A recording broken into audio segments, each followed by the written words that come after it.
આમ આદમી પાર્ટી દ્વારા દાહોદ જિલ્લામાં દારૂબંધીના કડક અમલની માંગ સાથે ઉગ્ર વિરોધ પ્રદર્શન કરવામાં આવ્યું। ગુજરાતમાં દારૂબંધી હોવા છતાં ખુલ્લેઆમ દારૂનું વેચાણ હોવાના આક્ષેપ સાથે આમ આદમી પાર્ટીના કાર્યકરોએ વિરોધ નોંધાવ્યો। વિરોધ પ્રદર્શન દરમિયાન ગૃહમંત્રી હર્ષ સંઘવીના રાજીનામાની માંગ સાથે સરકાર સામે સૂત્રોચ્ચાર કરવામાં આવ્યા।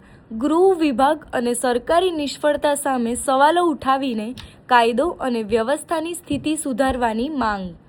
ગુરુ ગોવિંદ લીંબડી તાલુકામાં વિરોધ કરી રહેલા આમ આદમી પાર્ટીના કાર્યકરોને પોલીસ દ્વારા ડિટેન કરવામાં આવ્યા હતા।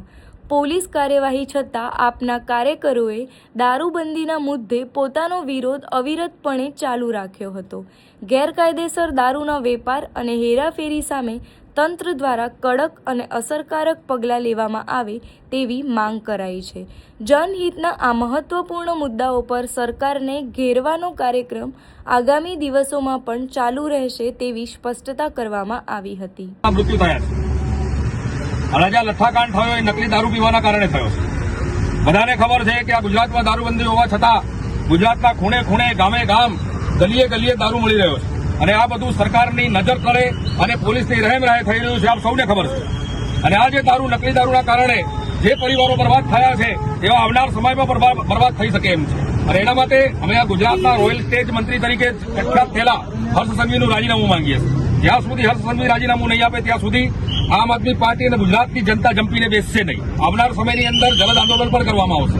એટલે અમારી માંગ છે કે હર્ષ સંઘવી તાત્કાલિક રાજીનામું આપે, ગુજરાત સરકાર જવાબદાર કર્મચારી, અધિકારી અને નેતાઓ સામે પગલાં લે, બુટલેગરોને જેલમાં પૂરે।